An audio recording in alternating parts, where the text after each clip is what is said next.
کل گردوں کے ایک اسپیشلسٹ آئے تھے یہاں پہ, انڈس ہاسپٹل میں کڈنی کے سرجن ہیں, اسپیشلسٹ ہیں. تو میرے پاس جب کوئی ایسا بندہ آتا ہے تو میری عادت ہے کہ میں اس سے اس کے شعبے سے متعلق معلومات لیتا ہوں.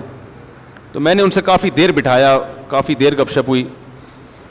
تو میں نے ان سے, انہوں نے اپنے مطلب کی چیزیں ہم سے پوچھی, ہم نے ان کے مطلب کی جو ان کو جو نالج ہے تو وہ میں آپ کے ساتھ بھی شیئر کر دیتا ہوں. فائدہ ہے نا, گردے تو اچھا ہی رہے تو اچھا ہی ہے نا. کیا خیال ہے بھائی؟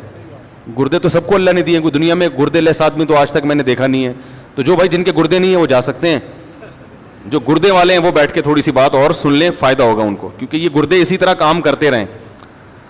تو انہوں نے, ڈاکٹر نے بتایا کہ گردے خراب ہونے کی ایک بڑی, نشہ تو ہے سگریٹ وگریٹ, کولڈ ڈرنک اور نشہ, یہ تو سب مانتے ہیں جانتے ہیں کہ کولڈ ڈرنک گردوں کا بیڑا غرق کرتی ہے, سگریٹ نقصان پہنچاتی ہے, نشے کی جتنی چیزیں گٹکے مٹکے. لیکن ایک بہت اہم چیز یہ بھی ہے کہ جو وائٹامنس کی گولیاں ہیں نا, آج کل ہر آدمی کچھ نہ کچھ کھا رہا ہے, دیسی چیزیں لوگوں نے چھوڑ دی. میں بھی حیدرآباد میں ایک حکیم صاحب سے میری ملاقات ہوئی کچھ دن پہلے, میرا حیدرآباد جانا ہوا. وہ حکیم صاحب میرے عقیدت مندوں میں سے تھے, میرے بیانات سنتے تھے. پہلے وہ مجھ سے کراچی ملنے آ بھی چکے ہیں. یہ میں دیسی چیزوں کے فضائل بیان کر رہا ہوں آپ کے سامنے, کہیں یہ نہ ہو کہ آپ مجھ سے حکیم صاحب کا نمبر مانیں, وہ کسی کی پبلسٹی کے لیے نہیں بیٹھا میں یہاں پہ. تو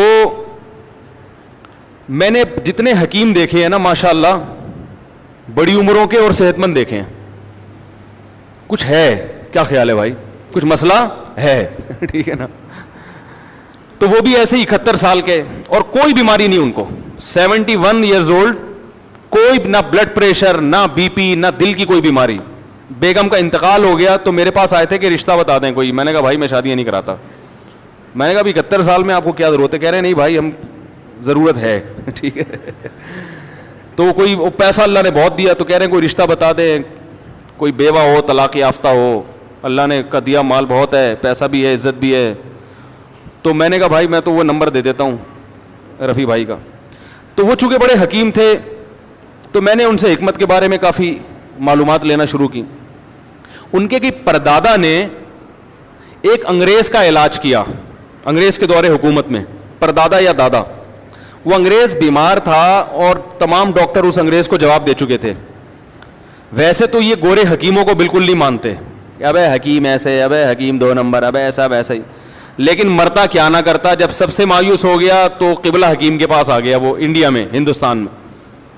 انہوں نے اس کا علاج کر دیا, ان کے دادا یا پردادا نے, وہ بندہ ٹھیک ہو گیا. تو اس گورے نے, آفیسر تھا وہ مرتے مرتے اللہ نے اس کو زندگی دی. تو اس نے کہا بھائی بتائیں کیا چاہیے آپ کو, کتنے پیسے چاہیے, پراپرٹی چاہیے تو میں پراپرٹی دینے کے لیے تیار ہوں, کیا چاہیے. تو یہ بڑے عقل مند تھے قبلہ حکیم, کو بادام بادام کھاتے ہوں گے. انہوں نے کہا بھائی ایک سرٹیفکیٹ بنا دو, اس پہ اپنی اسٹیمپ لگا دو کہ میں نے تمہارا علاج کیا ہے جبکہ تم لا علاج تھے. یہ سرٹیفکیٹ میری اولادوں میں چلے گا. یہ ایک حکمت کی دلیل ہوگی, کس کے ہاتھوں سے لکھی ہوئی؟ گورے کے, انگریز کے, ٹھیک ہے نا. کہ بھائی حکیم بھی اتنے خالی, بولو نا کیا ہو گیا, اتنے خالی نہیں ہوتے جتنا ان کو سمجھا جاتا ہے. تو ایک سرٹیفکیٹ, ایک اسٹیمپ, تو وہ ابھی تک ان کی نسلوں میں چلا آ رہا ہے, اس گورے کے ہاتھ سے لکھی ہوئی تحریر اور اس کی اسٹیمپ. وہ آفیسر تھا. تو یہ حکیموں کی صحتیں اتنی اچھی کیوں ہوتی ہیں؟ اس لیے کہ تمام دوائیں بچوں کی پہنچ سے دور رکھتے ہیں اور خود بھی ان کی پہنچ سے دور رہتے ہو. دوا کا اصول ہے شدید ترین ضرورت کے بغیر استعمال نہ کی جائے. آج ذرا آئرن کی تھوڑی سی کمی, آئرن کے کیپسول پھانکنا شروع کر دیے. فلاں چیز کی کمی, فلاں کے کیپسول. ابے بھائی آئرن کی کمی ہے تو سیب کھا لے, پالک کھا لے, اللہ کے بندے, پالک سے تو ویسے پتری ہوتی ہے, سیب کھا لے. لائف اسٹائل کو تمیز سے ٹھیک کر لے, تو جلدی سو لے, صبح جلدی اٹھ لے, ایکسرسائز کر لے, اندر کا سسٹم صحیح ہوگا تو آئرن کی کمی, کسی میں کیلشیم کی کمی تو کیلشیم کی گولیاں پھانکنا شروع کر رہا ہے وہ. جب آپ کے اندر کا سسٹم ٹھیک نہیں ہوتا تو کسی نہ کسی چیز کی کمی ہوتی ہے. جب اندر کا صحیح ہوتا ہے نا آدمی, تو جو کھائے گا ساری چیزیں پوری ہوں گی اس سے. یہ جو گندم کی روٹی ہے, اس میں اللہ نے دنیا کی ہر چیز ڈال دی ہے. اسی سے ہڈی بھی بنے گی, اسی سے آنکھوں میں بینائی بھی آئے گی, اسی سے بال بھی گرو کریں گے. گندم کو, میرا بیان سن لیں دوبارہ, آڈیو بیان ہے, گندم کی روٹی. تو جب اندر کا سیٹ اپ صحیح نہیں ہوتا تو پھر ساری چیزیں کیا ہو جاتی ہیں, تو انہوں نے بتایا, جو کڈنی کے اسپیشلسٹ تھے, کہ یہ جو وائٹامنس کی گولیاں کھائی جا رہی ہیں, یہ اس سے بھی کیا ہو رہا ہے, گردوں میں پتھری بنتی ہے. تو اور بہت ساری کافی مفید معلومات, اللہ ان کو ان کی عمر میں برکت دے, کم از کم ان کے گردے اللہ صحیح رکھے, ٹھیک ہے نا. تو انہوں نے میں کڈنی کے بارے میں اتنی اچھی معلومات دیں. تو دواؤں, پیناڈول ہے, ذرا سی ٹینشن ہوئی, تھکاوٹ ہو رہی ہے, 2 گولیاں پیناڈول پھانک کے, ابے بھائی تو جب تھکاوٹ ہو رہی ہے سو جا, تو آرام کر لے, تھوڑا گرم پانی سے نہا لے, کیا خیال ہے, تھوڑے پٹھے وٹھے کیا ہو جائیں گے, کھل جائیں گے, مالش کر لے, ٹھیک ہے. تو یہ چیزیں ہوا کرتی. میں نے بڑے بڑے حکیم دیکھے ہیں, بوڑھے ایسی فٹنس. ہمارے محلے میں ایک حکیم, ہاں یہ مطلب نہیں ہے کہ ہر حکیم اس قابل ہے کہ علاج کرائیں, ان میں بڑے بڑے فراڈی بھی پڑے ہوئے ہیں بھائی. اسٹرائڈ کھلا رہے ہوتے ہیں مریضوں کو نا, دواؤں میں ڈال کے وہ ایک دم فٹ فاٹ ہو جاتا ہے. تو اس میں بہت فراڈ بھی بہت ہے, لیکن اس کا یہ مطلب نہیں ہے کہ جو حکمت کا طریقہ علاج ہے وہ طریقہ علاج ہی غلط ہے. بہت ساری چیزیں آج بھی, اور آپ کو ایک بات بتاؤں, حکیموں کے جو نسخے ہیں, کئی نسخے ایسے 1000 سال سے چلے آ رہے ہیں, اب تک کوئی سائڈ افیکٹ ان کا سامنے نہیں آئے. جوارش جالینوس 1000 سال پرانی ہے, حکیم جالینوس نے ایجاد کی تھی, یہ 1000 سال سے چلی آ رہی ہے. کہ نام کتنا اچھا ہے, جوارش جالینوس ہے بھائی. اور آپ کو بتا دوں 2-4 چیزیں گھر میں لا کے رکھ لیں, وہ کھایا کریں. اور کیا کھائیں آپ, خمیرہ گاؤ زبان, یہ صبح ناشتے کے بعد 1 چمچہ کھا لیا کریں. دماغ کی سیٹنگ انشاءاللہ کبھی بھی آؤٹ, بولو بھائی, نہیں ہوگی. بنفشہ شہتوت رکھ لیں, کھانسی وانسی ذرا سی ہو, گرم پانی میں بنفشہ شہتوت ڈال کے. اور کالی مرچ کے تمہارے پورا اس پر بیان ہے, پھوڑے پھنسی ہو رہے ہیں, کالی مرچ اچھی طرح چبا کے نا نگل لیا کریں, یہ سب فٹ فاٹ ہو جائیں گے انشاءاللہ. تو بہت سارے, ہمارا جو کچن ہے اللہ نے اس کے اندر اتنا کچھ رکھا ہوا ہے کہ ہمیں دوا کی طرف جانے کی چندہ ضرورت نہیں ہے. ڈاکٹر کے پاس یا دوا کے پاس اس وقت جائیں جب بہت شدید مجبوری, اور بیچارہ ڈاکٹر بھی مجبور ہے دوائیں لکھ کے دینے پر. ڈاکٹر یہ کہتے ہیں کہ ان کمبختوں کو دوا لکھ کے نہ دو تو یہ سمجھتے ہیں کہ ہمارا علاج ہو ہی نہیں رہا ہے, وہ دوبارہ ڈاکٹر کے پاس آتے ہی نہیں ہیں. اور جتنے بھر کے کیپسول لکھ کے دے گا نا, لوگ سمجھتے ہیں یہ ہے بہترین ڈاکٹر. سمجھ رہے ہو؟ تو ڈاکٹر بھی کیا ہے, بولو نا.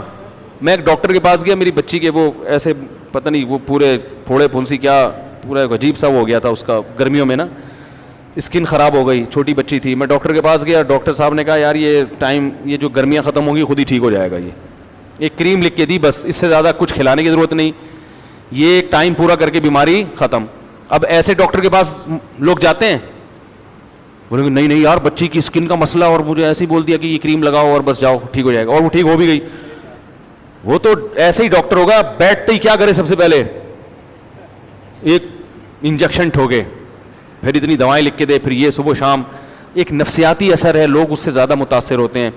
تو ایلوپیتھی کی بھی بہرحال ایک طریقہ علاج ہے, لیکن حتی الامکان کوششیں کیا کریں بھائی, چھوٹی موٹی بیماریوں میں دوا کھانے کی کوشش نہ کیا کریں, ویسے ہی ٹھیک ہونے کی کوشش کیا کریں. ٹھیک ہے, پرہیز کے ذریعے, کالی مرچ کے ذریعے, لہسن کے ذریعے. اب لہسن ہے وہ کولیسٹرول کو ختم کرتا ہے باڈی سے, تو پہلے سے ہی کولیسٹرول کو ختم کرنے کے لیے لہسن کھانا شروع کر دیں, بجائے اس کے کہ بعد میں اتنا بڑھ جائے کہ آپ کو پھر ہاسپٹل میں ایڈمٹ ہونا پڑے, پھر آپ کو بھاری بھرکم ٹیکے لگیں. تو بہتر نہیں ہے کہ ایک عمر کے بعد صبح آپ نے ناشتے کے بعد 1 لہسن پھانک لیا, تو سیٹنگ تھوڑی سی انشاءاللہ صحیح رہے گی. بلکہ ناشتہ اتنا ہلکا کیا کہ کولیسٹرول پیدا ہی نہ ہونے دیں. کیا خیال ہے بھائی؟ نہیں آ رہی تو رہنے دیں, ایسے ہی ٹھیک ہے بھائی. تو یہ گردے کی جو بیماری ہے نا, یہ اس سے بڑا گہرا تعلق ہے گولیوں سے اور سگریٹ اور یہ کولڈ ڈرنک وغیرہ, ان چیزوں سے. ہر دوسرا تیسرا آدمی گردوں کا مریض بنا ہوا ہے. اور یہ جو پریگنینسی میں خواتین کو گولیاں کھلائی جاتی ہیں اکثر وٹامنس کی, ان کی زیادتی پھر بگاڑ دیتی ہے کیس. ان عورتوں کے کڈنی میں مسئلہ ہوتا ہے. پرانے زمانے میں خواتین کو پریگنینسی ہوتی تھی, دیسی گھی کھلایا جاتا تھا, پھل فروٹ کھلائے جاتے تھے, بچے کی ولادت کے بعد بھی وہ دودھ جلیبیاں لائی جاتی تھیں. اب یہ تکلفات لوگوں نے چھوڑ دی ہیں, اب وہ ٹیبلٹ پہ آ گئے ہیں. بھائی ٹیبلٹ تو پھر یہی کرے گی, دودھ جلیبی کھایا کرو. مفتی طارق مسعود صاحب, میرے والد صاحب خواجہ تقی الدین شدید علی ہیں, اور ان کو ڈائلسس میں ڈال دیا. اب دیکھو یہ بھی ڈائلسس کا کیس ہے نا گردوں کا. اللہ تعالیٰ ان کو شفا عطا فرمائے, دل سے دعا ہے بھائی. ڈائلسس پہ جانے سے پہلے کڈنی کا خیال کر لیں تو زیادہ اچھا ہے.